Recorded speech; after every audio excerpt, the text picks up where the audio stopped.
From the PEP Radio Newsroom, these are the stories we are covering at this hour.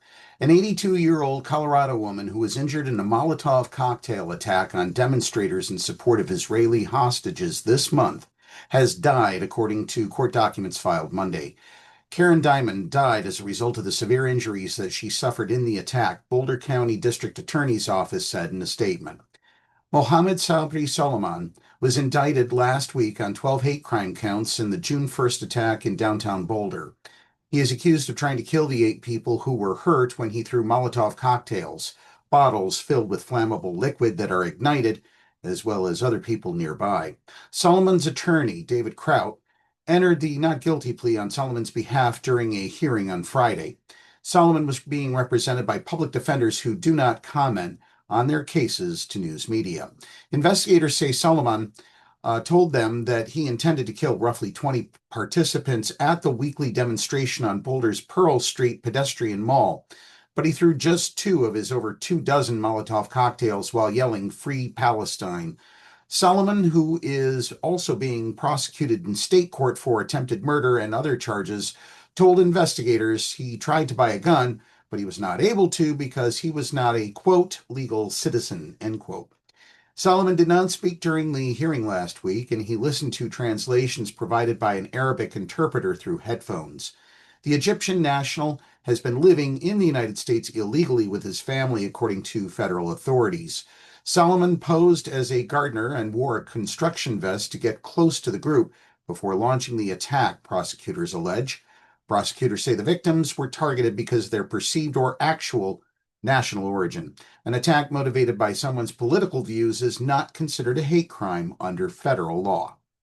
In other news, in the run-up to a final Senate vote on Trump's big bill of tax cuts and spending cuts that will mainly benefit the rich, Republicans have voted down Democratic amendments to strike portions of the bill that would reduce funding for rural hospitals, food stamps, and Medicaid. Senator Susan Collins, a Republican from Maine, joined Democrats on an amendment to strike language that would force rural hospitals to limit their services. Senator Lisa Murkowski, the Republican from Alaska, joined Democrats on that vote and a separate Democratic motion to prevent the legislation from shifting some food stamp costs to states. On a party line vote, Republicans also dismissed a motion by Democrats to strike any provision that would cut Medicaid.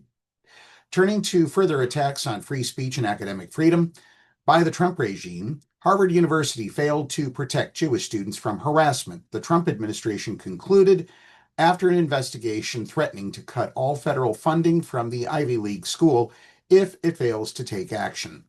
In a letter to Harvard on Monday, a federal task force says the university violated civil rights laws requiring colleges to protect students from discrimination based on race or national origin. It says investigators found that Harvard was at times a willful participant in anti-Semitic harassment of Jewish students, faculty, and staff, and that campus leaders allowed anti-Semitism to fester on the campus. And finally, according to a new Gallup poll, only 36% of Democrats say they're extremely or very proud to be American, reflecting a dramatic decline in national pride that's also clear among young people. The findings are a stark illustration of how many, but not all, Americans have felt less of a sense of pride in their country over the past decade.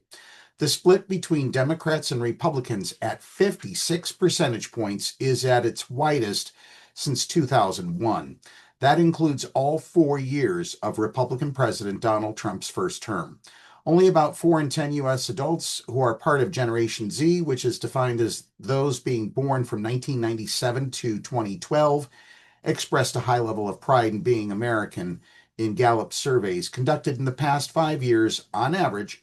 That's compared with about 6 in 10 millennials, those born between 1980 and 1996, and at least 7 in 10 U.S. adults in older generations. That's the news at this hour. Download the Live 365 app to take PEP Radio with you wherever you go. Up next, we have the Meadville area weather forecast here on PEP Radio.